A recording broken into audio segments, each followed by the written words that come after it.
Welcome back to another episode of GSA Does That. I'm your host, Rob Trubia, and we have a real treat for you today.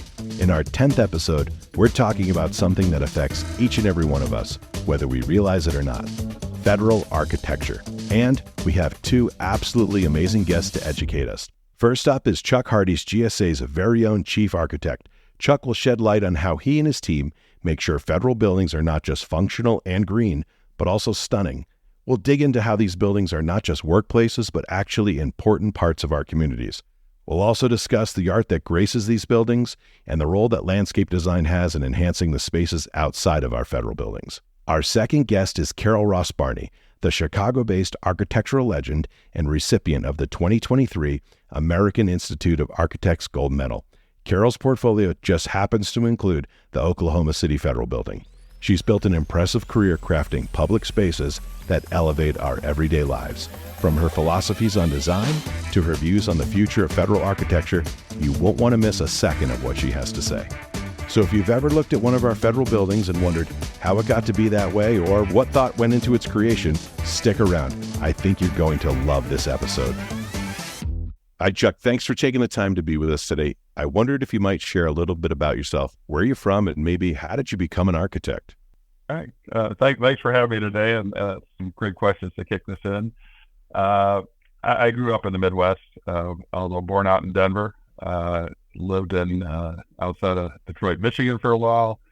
Moved to Wisconsin, in Racine, kind of Hall of Frank Lloyd Wright, and some great architecture.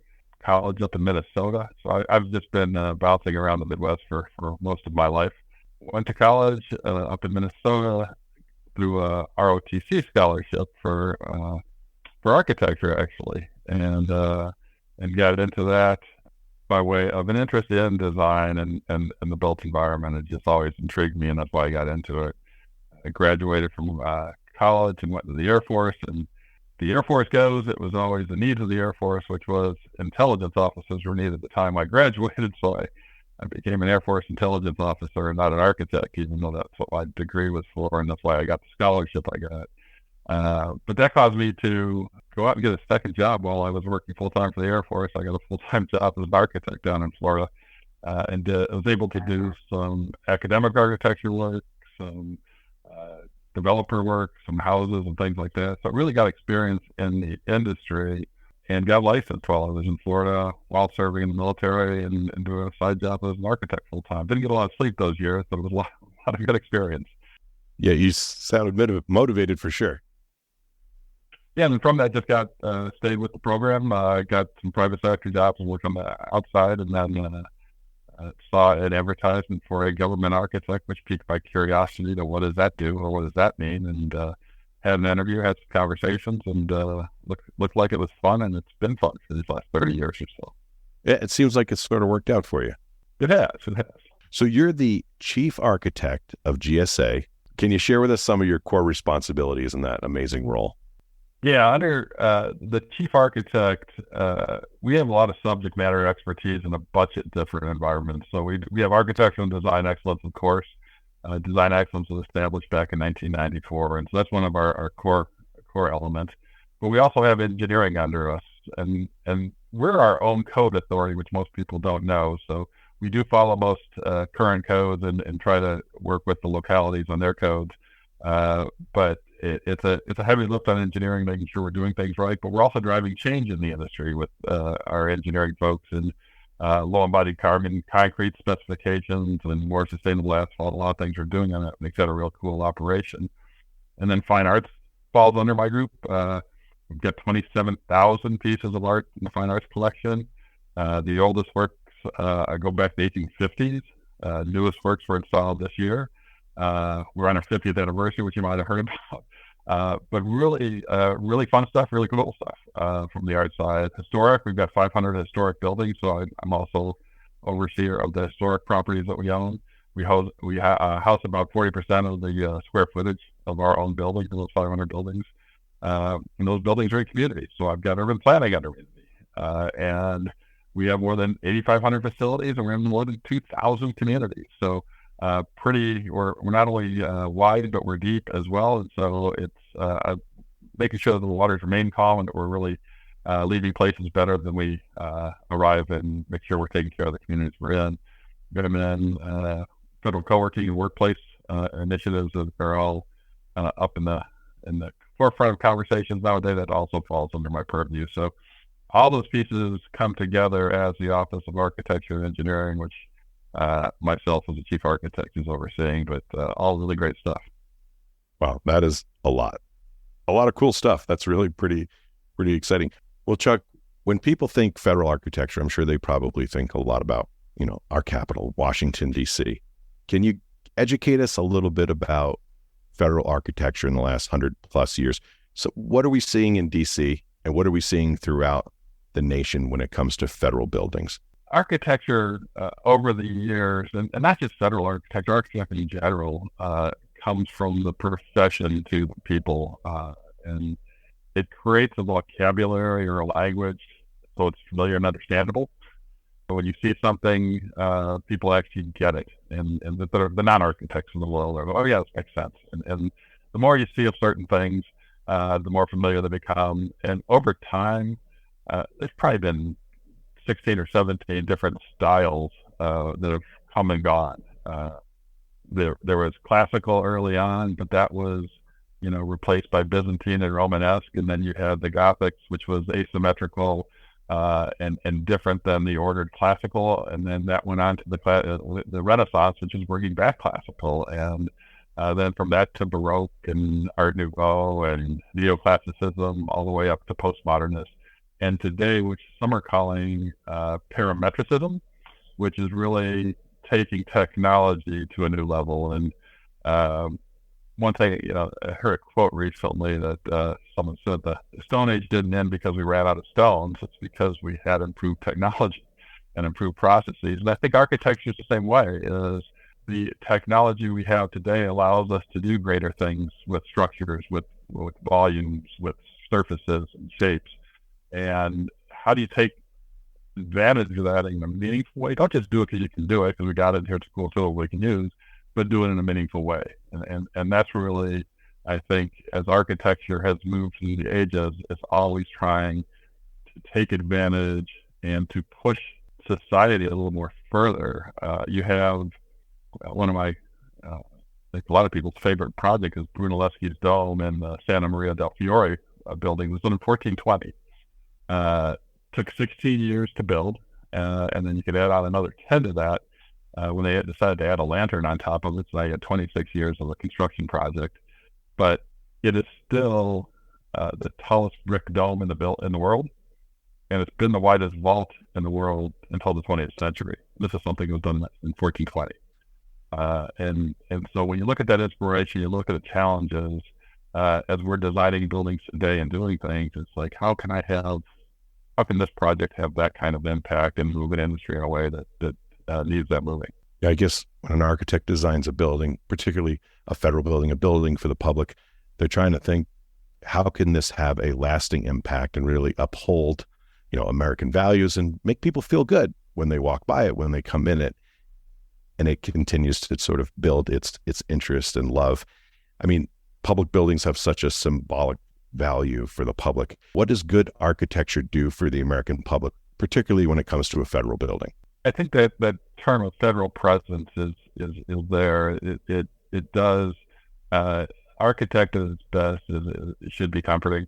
Vitruvius, who was a Roman architect back in 1 BC, had the same question posed to him from Augustus Caesar. He said, how do you know architecture is successful? And his answer was firmness, commodity, and delight. And firmness is it's structurally sound. It's gonna last the ages. Commodity is actually serving a purpose. There's a need, a business need, or a community need of why I'm building this building. And then finally, delight. It has to be pleasing to the eye and be able to actually serve a greater good. So if you have those three pieces, and I think federal architecture needs that and does that effectively, you get success. We certainly, when we do our projects, we're bringing jobs to town, we're enabling missions and things like that. And those all feed into those very core ideas of firmness, commodity, and delight. So it sounds like a lot of styles of architecture can do what you're talking about. Yes, there is no one size fits all. Let's go do this and make it happen. Again, as I mentioned over the years, everything from ancient Egyptian and Mesopotamian all the way up to postmodernism and modernists and Renaissance and neoclassicism, it's evolving. It needs to evolve, because if we do get stagnation, it starts to do things it shouldn't do. Again, back to that vocabulary or language, there's a meaning behind it. I'll quote Yogi Berra now: if you can't imitate them, don't copy them. And that gets to the point of you really got to understand why things are done the way they're done. Architecture is meant to inspire and meant to do great things in different ways, but it all goes back to some of the very basic principles of architecture that was probably talked about around the campfires in 1BC that the architects are talking today. I'm curious. So the Eisenhower Executive Office building has always caught my attention when I come to DC. It's sitting right next to the White House. It's a very interesting building. I think it's really beautiful, really. But I think, from what I understand from my little bit of research that I could do on that, was it initially was really highly criticized. What type of architecture is that? And why do you think now it's really become a city landmark? I mean, people like that building. It's Beaux-Arts, and that is the ornamentation you see on that building. And that was part of maybe the driver around brutalist architecture in the federal government. Is there's this sense that we don't want to be unduly ornamented and spending money on things we shouldn't, and we shouldn't. But what design excellence has kind of raised and brought to the forefront is we can make a building look good or bad for the same cost. So why don't we make these buildings delight, as Vitruvius would say? And so when you look at some of those buildings and you look at the time some of these buildings take to put in place, and the cost these buildings take to put in place, there does come that challenge. We're probably no better or worse in cost and time of construction as we were back in the day. Probably some things go faster, but we're losing some craft labor. So if we try to build the past, sometimes we're just building meretricious moments where they're great Kodak, great for a photograph, but not necessarily functional for what you're trying to do. Would you say that the big challenge today in government buildings, government architecture, I mean, we're talking about being sustainable, we're talking about being green. These buildings, though, they need to be functional. People need to work there every day. And at the same time, they are, landmarks. They are to lift up the public and have that sense of pride. What's the big challenge in today's environment of architecture for the federal government? It's a huge challenge across the board, because the more ability we gain over time with technology and tools and materials, the more choices you have and the more things you can do. And if you're solely focused on the aesthetic of the building, how does it look from the outside as a piece of art in a town or a city or a community, I think you're losing that commodity piece of why we're in this business. But you can't forget it. It's just like coffee in a cup. You want your coffee to taste good, but you also want to make sure that you're drinking out of something that at least looks something you want to be drinking out of.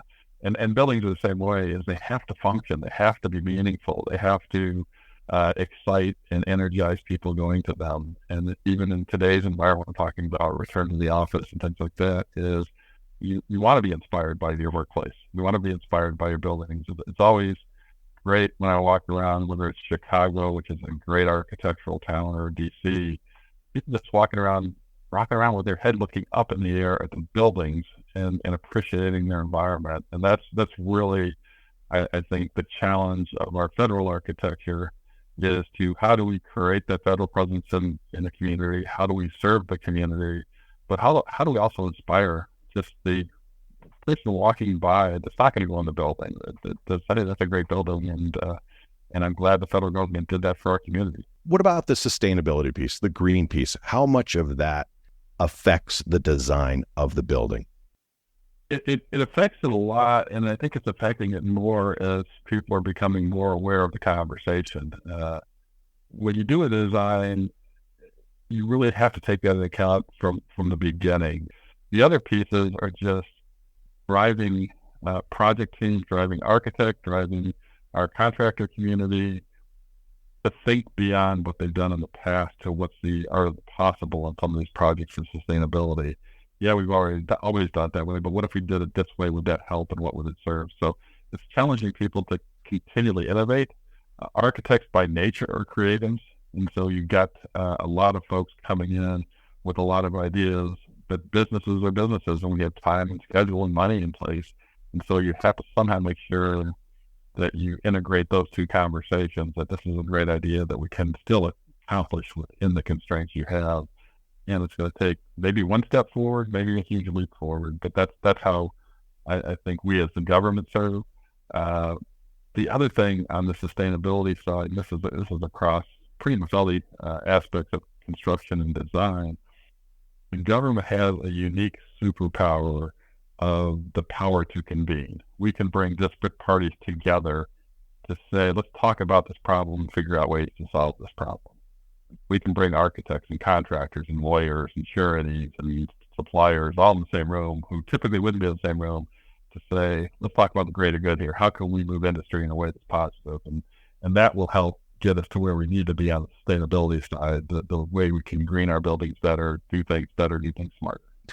What about renovating historic buildings? I mean, we're taking these beautiful historic buildings. We need to get them more energy efficient. What's that challenge like? Is that even harder than building a brand new building? Great question. So the historic buildings are way ahead of their time, because if you look at the windows, the cross ventilation, the solar orientation of our older buildings, there was a lot of thought put into that. Now, it may not have been as technical as bringing up the models we're doing now and the things we're doing, but some of it was intuitive, but a lot of it is very intentional. And so I always told folks on the workplace side, the modern mobile office was back when you had, whether they be oak desks or battleship grade metal desks that you could push around and move to create a project team overnight or in 30 minutes versus calling in a vendor to retool a system. Was a much simpler time, but a much more comfortable time. You had the cross ventilation, you had the layouts that brought daylighting into space.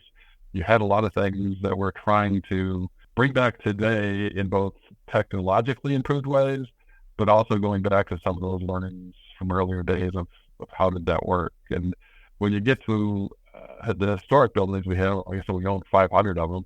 That's all embodied carbon. We've already spent that carbon. We've already got that asset in place. So how do you make it useful? In some things, I think we are reborn in different ways. If you think of, for those that are old enough to remember, phone booths and pay phones in every building and every lobby, in our older buildings, those didn't go away. But now you've got companies coming out with, in essence, phone booths for Zoom calls and Google calls in the office that plug into the wall. So we're repurposing those kind of booths back into either, Zoom or Google Meet kind of booths rather than phone booths. So I think as we breathe life back into these old structures, we do in such a way that it makes them meaningful again.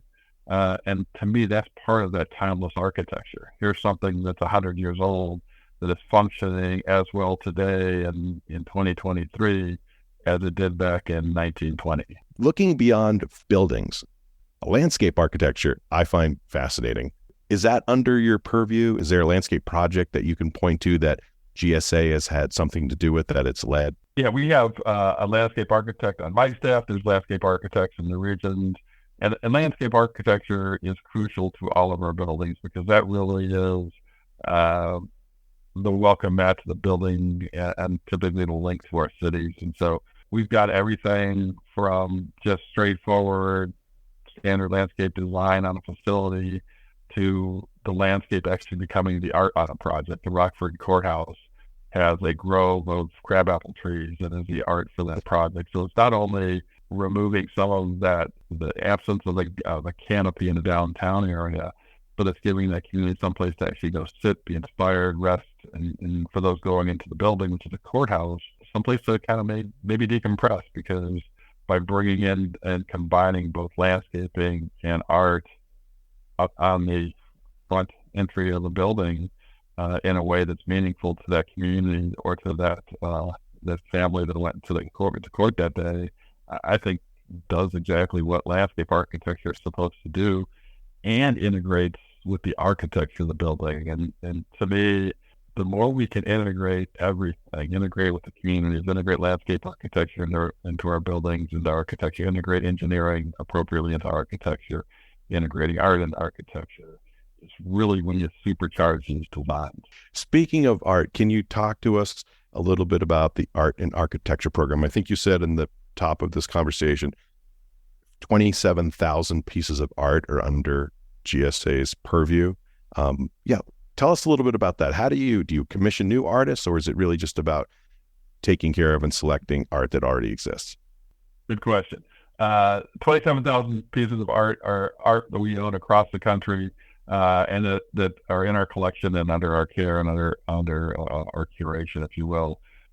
Any new project, any capital project, 0.5% goes to what is known as art and architecture, and that goes to an art piece for that major capital project. Separate commission to an artist that is selected from a registry of artists that we have in the country. I think there's right now 2,700 artists on that registry. This last year, we actually got that online, and so anybody can go in and get on that registry by submitting the appropriate information and some samples. And then we get again, same thing, a selection committee that's made up of one of the end users in the building, a couple art professionals from inside the government, a couple an art professional from the community. So we have community representation, and they look at that list of the artist registry, and they then pull some in there, not just one. They look, these people are appropriate for the building we're doing, and then they come in and have those interviews and conversations of what their visions are for the building and what their visions are for the art piece, and then we work with them to work with the architect on that panel as well. So it's that early on integration and conversation of here is how art can help integrate where we're going and trying to get with this holistic solution of the building we're doing. And then the artist comes on board, works with the architect, works with the GSA, and does some really great things. So we've got some really cool architecture around the country to look at and do. The collection itself is huge, and it's meant to be for public viewing. It's not meant to go inside somebody's office where the public can't purchase it. And so our focus is on taking those pieces of art and making sure they're out in the public purview. Chuck, you've got a really neat job. Can you share with us, before we end the conversation, where can listeners go to learn more about the history and design of federal architecture, or maybe learn about what's coming in the future, maybe in their own community? Best place to go is just GSA.gov, and you can get to the Design Excellence site from there, and that'll link you into our projects. And then locally, we're easy to reach out to. If you're in a region, talk to your GSA folks. They're happy to give you tours and reach out to you because they want to show off the great things we do in the buildings we do. Every building we have has a building manager that runs our buildings and keeps them going. And so we want to connect with the community. And certainly if you're interested in doing work with us, the GSA.gov path is the right way to go. This has been really fascinating, interesting, historical. I mean, it's just really neat. So, Chuck, thanks for your time. We really appreciate it. Fresh off of what felt like a master's class in federal architecture from Chuck, it's time to welcome the celebrated Carol Ross Barney. Carol, it's an honor to have you with us today. Chuck Hardy was just on with us, Carol, and he had amazing things to say. He really took us to school about federal architecture. We certainly touched on Oklahoma City. We talked about you a little bit, but we're excited to get to know you as a great example of an architect who really understands public spaces and understands what architecture can do for people, for community, and for bringing people together. So thanks for being with us. No, thank you for asking me. Well, Carol, I think we're all curious. What initially drew you to a career in architecture, and what continues to fuel your passion for the field today? Well, quite honestly, I'm a boomer. I'm a child of the 60s. And so when I was, when I was in 8th grade, John Kennedy was elected president. And I kind of remember that because he was so, I think if you were young at that time, or if you were learning, he was so inspirational, and he challenged you to do the best that you can do. And to me, this was so exciting. And I actually thought I would be an artist. I was really good at making things. I really liked making things, drawing, doing that type of thing. But that stopped me dead in my tracks because I thought, well, how am I going to save the world by making things and drawing? It didn't seem like there was a fit there. And I knew that I had to save the world, or I thought I did when I was 14. I thought of architecture all on my own. I thought, well, what can people who have these skills, how could they help? And I don't know, it was just a crazy naive thought. And I said, well, maybe I can make better cities. And it was terribly naive. And the good news is I've never been disappointed in my career choice. I really do believe that design can change people's condition. Yeah, that's pretty unique, really, to decide what you want to be in high school and then have an illustrious career doing it for decades. So congratulations. That in itself is an accomplishment. I'm still working at it, though. I haven't saved the world yet. We still have a lot of problems. But I've been really happy. I mean, happy is this kind of a weird word because it's not easy work necessarily, mostly because there are a lot of problems in the world and they're not solved. But I've always been challenged. I'm really curious about, you're a very philosophical person from what I have read and watched and listened to about you.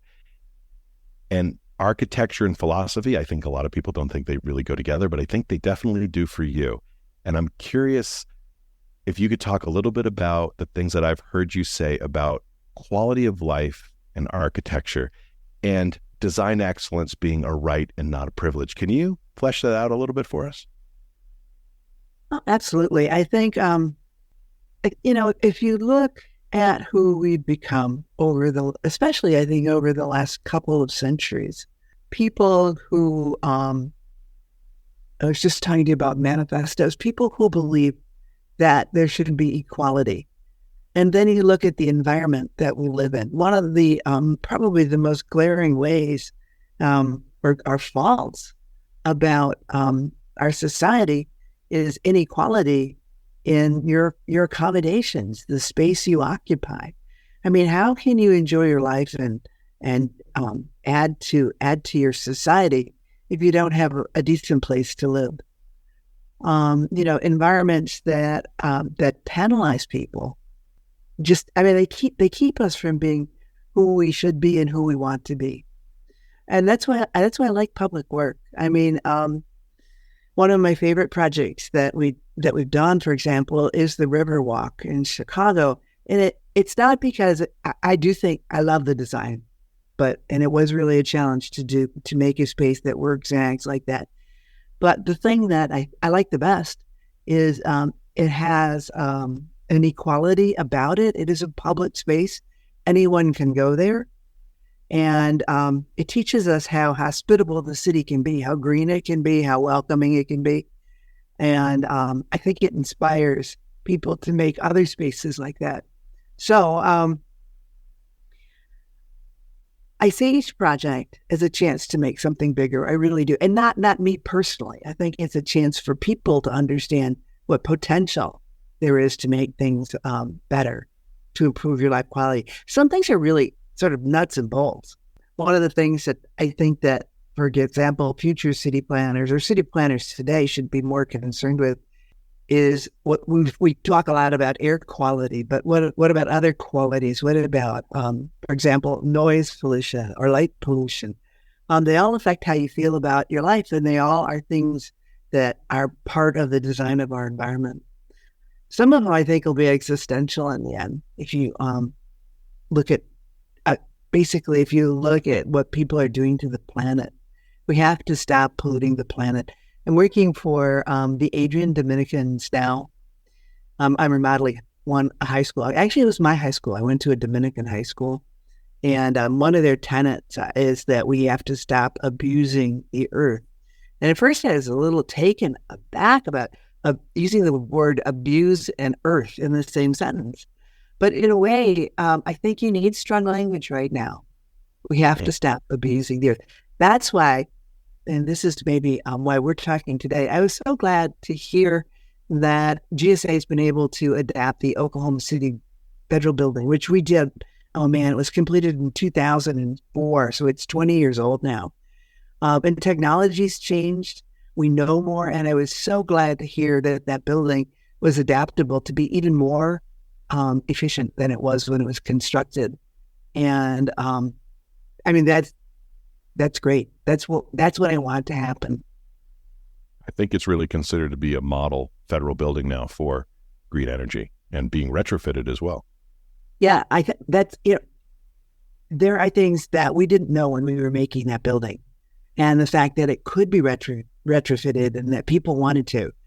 That's great. It's just amazing. Going back to when you designed that building, and really how you think of it now since then, what was it that you were trying to accomplish when you designed that building? Was there anything in particular that you really wanted to come through in the design of the Oklahoma City Federal Building? For me, Oklahoma City Federal Building was almost like a perfect project in some ways, because there were so many things that I was interested in that was represented by the project. But I'll start out with the very simple things. One of the reasons my partner, Jim Jankowski, and I went after it is we had never been to Oklahoma. It was on our list of some of the 50 states we had to visit. At that point, we had not practiced outside of Chicago. But we thought, well, hey, we'll see Oklahoma if we go after this job. And the GSA had just started their design and excellence program. Ed Feiner, who is one of my patron saints, he had convinced the GSA, convinced the federal government that they should pay more attention to the federal design guidelines, which were really based in quality. And then you'd find quality by looking at the talent of the designer, not just the number of buildings they had done. Like, if you do 50 schools and they're all bad, are you a good school designer? He said no. So we were really encouraged. We said, we'll be able to. We like that idea. So that was why we went there. But when you think about the project, it was a watershed moment for the GSA and for our country. It was the first sort of act of domestic terrorism that the whole country was aware of. And it was by someone, it was by someone who lived among us. And it was something that I think people didn't think could happen. It was a shock. And the reaction to that was really complex. On the surface, Congress said, well, we're not running away. We're going to rebuild on the site, which is interesting because at that point, there was not a huge huge market for federal office space. So this was a commitment about principle more than it was about economic need.